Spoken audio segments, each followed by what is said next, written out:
October 29, 1929.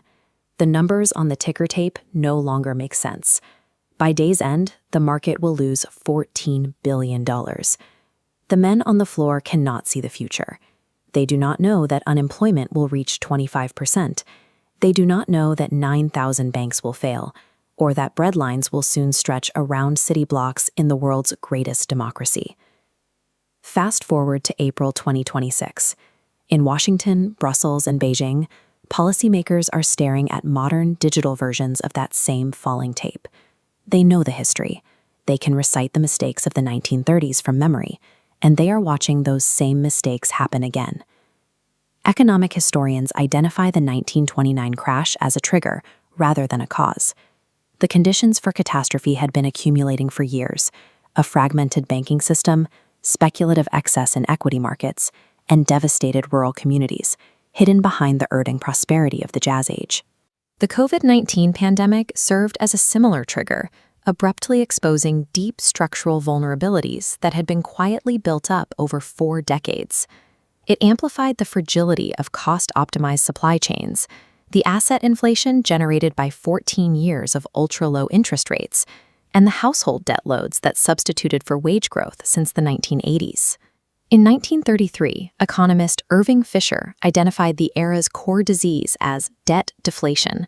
When asset prices fall, borrowers must sell assets to repay loans. This forced selling drives prices down further. The real value of debt rises. Borrowers cut spending, reducing demand and driving prices down again. A paradox: individual rationality producing collective catastrophe. Today, the disease is stagflation, the simultaneous combination of stagnating growth and rising inflation. Pandemic supply shocks and the 2026 Middle East conflict have spiked oil prices to nearly $120 per barrel, trapping central banks between the risk of accelerating inflation and the risk of a deep recession. Both eras destroy the economic security of ordinary households. Both transfer purchasing power away from wage earners. Both produce the same political consequence: a total loss of faith in the institutions that manage the economy. In June 1930, President Herbert Hoover signed the infamous Smoot-Hawley Tariff Act. He did so over the explicit objections of more than 1,000 economists who warned that a massive increase in import tariffs would backfire. The retaliatory response was immediate. Trading partners imposed their own duties on American goods, and world trade collapsed by 65% between 1929 and 1932. Industries that might have survived a domestic shock were strangled by the loss of their export markets. In 2025, the world saw over 3,000 new trade and industrial policy measures, triple the level of a decade ago. Sweeping U.S. duties and Chinese retaliation have fragmented the global economy into competing blocs, each seeking to insulate itself from vulnerabilities revealed by the pandemic. The architects of these policies studied Smoot-Hawley. They are making these choices with full knowledge of the historical precedent. A 1930s bank run was a self-fulfilling prophecy. The individual decision to withdraw savings produced the very institutional collapse that everyone feared. Between 1930 and 1933, 9,000 American banks failed. In March 2023, Silicon Valley Bank failed at digital speed. Social media and mobile apps transformed anxiety into a $42 billion withdrawal in just 48 hours. By 2026, the stress remains. With interest rates elevated and commercial real estate under severe pressure, mid-sized institutions across Europe and the United States face ongoing threats to their capital buffers.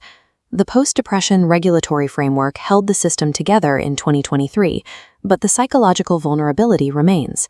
Digital connectivity has simply weaponized the speed of the panic. The Treaty of Versailles imposed a reparations burden of 132 billion gold marks on Germany, a debt economists warned would produce permanent chaos. The global recovery of the 1920s relied on an unstable circular flow: American loans to Germany, reparations payments to the Allies, and war debt payments back to the U.S. When American lending dried up in 1929, the entire system collapsed. Today's equivalent is the developing world debt crisis. The G20's restructuring framework has moved with agonizing slowness, forcing nations like Zambia, Ethiopia, and Ghana to transfer resources to foreign creditors that should have been invested in their own people. More than 1 billion young people in developing economies are inheriting a debt structure that prevents growth and generates political instability, a modern Versailles reparations burden that the powerful find easier to defer than to resolve. The trade wars, the banking stress, and the debt disputes we see today are the same structural mechanisms of the 1930s, operating in updated institutional forms. History shows that the Great Depression was not an act of God. The policy choices made at each step, to sign Smoot-Hawley, to allow bank failures to cascade, to maintain the gold standard, were not inevitable. These were choices made by people who understood the alternatives. They found the political cost of the better choice too high to bear. We are now making these identical choices again with full knowledge of the historical precedent. In Part 2, we look at the deepest parallel of all, the political turn. What happened to democracy when capitalism failed in the 1930s, and whether our modern institutions are strong enough? We've traced the mechanics of a crisis: prosperity built on fragile foundations, trade wars escalating barrier by barrier, banking systems buckling under digital runs. The structural vulnerabilities align perfectly. The synchronized economic crash is only the prologue. The core of the historical warning lies in the total collapse of democratic governance. Look at Germany in 1932. When unemployment hit 30%, the political center, the Social Democrats and liberals who governed the Weimar Republic, had no workable remedy. They clung to fiscal orthodoxy and the gold standard, policies that only deepened the desperation. Into the vacuum created by that failure stepped an alternative, a movement that didn't offer complex management, but absolute certainty. It provided a highly specific enemy to blame and promised national rebirth with total confidence. The sequence repeated itself across the map. In Italy, the economic catastrophe allowed fascism to deepen its roots and extend its appeal. In Japan, military nationalism replaced paralyzed civilian governments. In the Soviet Union, Stalin used the Depression to validate total control. The pattern is brutally consistent. When economic failure destroys trust in mainstream institutions, space opens up, and political actors who offer simple explanations and absolute authority will always step into that space. Let's look at the map of 2026. Across the Sahel region of West Africa, elected governments have fallen to a series of military coups.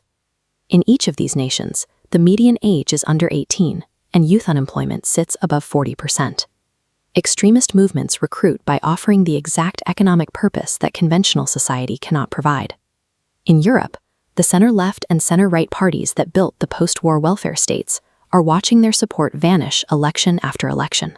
The voters abandoning them are largely not ideological radicals. They are people who have watched wages fail to keep pace with basic costs.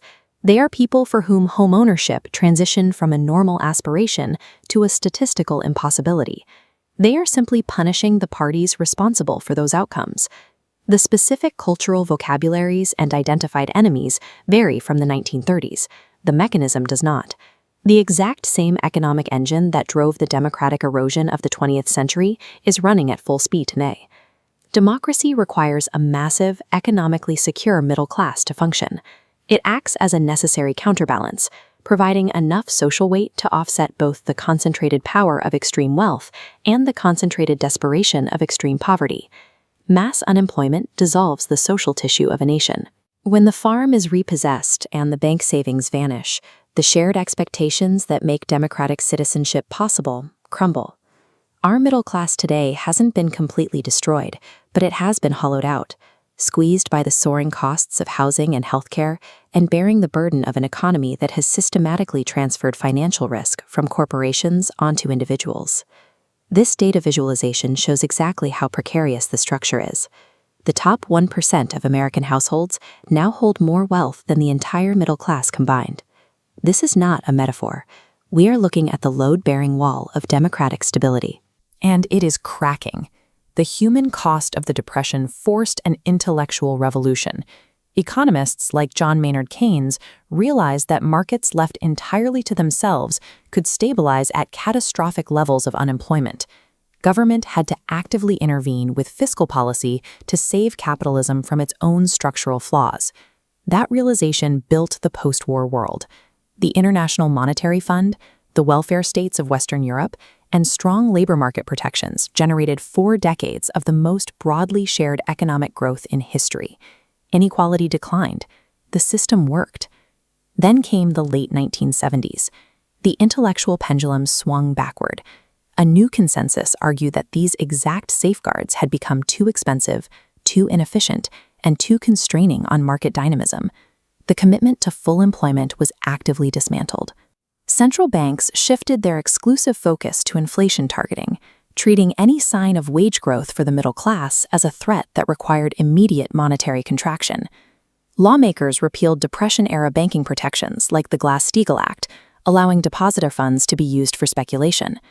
The Nixon administration dismantled the international exchange rates designed to prevent competitive currency devaluations.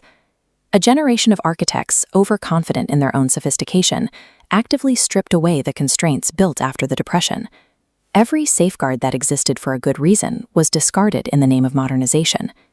In the 1930s, the world arrived at a fork in the road. Instead of cooperative debt restructuring and sustainable trade, leadership chose economic nationalism and beggar-thy-neighbor policies. The direct consequence was the worst war in human history. From the ruins of that catastrophe, the survivors chose the other path. They built a cooperative, rules-based international framework to manage trade and distribute the gains of growth. Today, that very framework is under assault from every direction. We are fracturing our trade rules, leaning into aggressive geopolitical rivalry, and ignoring debt crises in the developing world that multilateral institutions refuse to resolve.